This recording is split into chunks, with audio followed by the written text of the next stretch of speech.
یه آموزش جذاب، کوتاه و کاربردی در مورد ترسیم استر به صورت اسکیچ داریم. پس تا انتها حتما ویدیو رو ببینید. سلام بچه ها، من الهام کیانی هستم با کانال یوتیوب الهام آریکن لایف و آموزش های روزانه نرم افزار رویت با شما همراهم. امروز میخوام یه آموزش جالب در مورد ترسیم پله به صورت اسکیچ داشته باشم. بریم وارد رویت بشیم و آموزش رو شروع کنیم.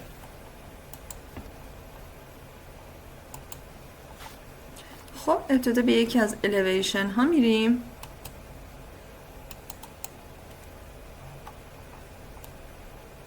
ارتفاع لولم رو کم میکنم. خب اوکی، 1.70 اوکیه. وارد لول 1 میشم. بعد میرم وارد تب آرکیتکچر میشم و از پنل سیرکیولیشن استیر رو میزنم. از اینجا مونولیتیک رو انتخاب میکنم و به جای اینکه از این طرح‌های آماده رویت استفاده کنم روی اسکچ میزنم و به ترتیب از باندری، بعد رایزر، بعد استرپد شروع به ترسیم میکنم.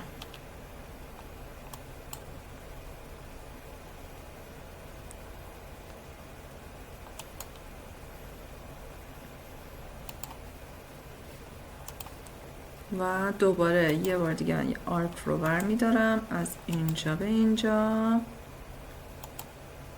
و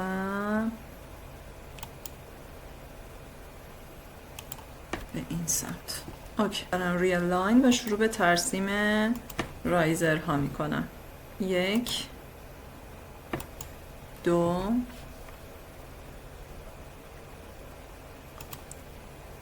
3 4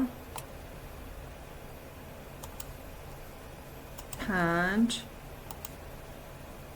6 7 8 9 و 10.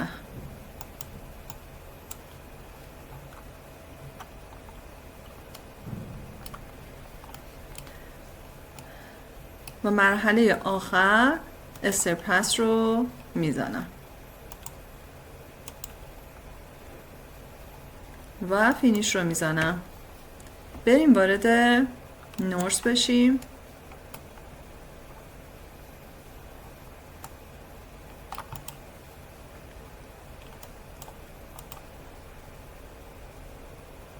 این نمای نورس پلمون. و اگر بریم وارد 3D بشیم و بذارم روی ریالستیک، فینیش رو بزنم.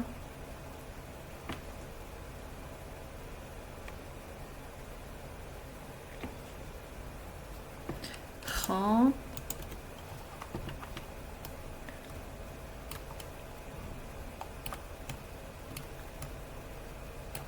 اینم از پله جذابمون که میتونیم نرده‌هاش رو پاک کنیم که دید بهتری نسبت به پله داشته باشیم.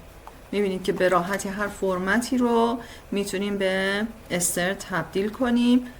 فقط این که باید در نظر داشته باشید که تمام مراحل رو با دقت برین. یعنی وقتی میایین پله‌ای رو ترسیم کنید، استیر رو که میزنید و اسکچ رو میزنیم، حتما از باندری شروع کنیم، بعد رایزر رو بزنیم و تعداد پله ها رو به درستی ترسیم کنیم و بعد استرپس از اولین پله به آخرین پله متصل کنیم و فینیش رو بزنیم و پله ما به درستی ترسیم خواهد شد. شما با این روش هر پله‌ای با هر فرمتی رو میتونید ترسیم کنید و اگر خواستید میتونید اندازه و فاصله پله ها رو هم در نظر بگیرید و تنظیماتی که در داخل آموزش های مربوط به استر گفته شد انجام بدید.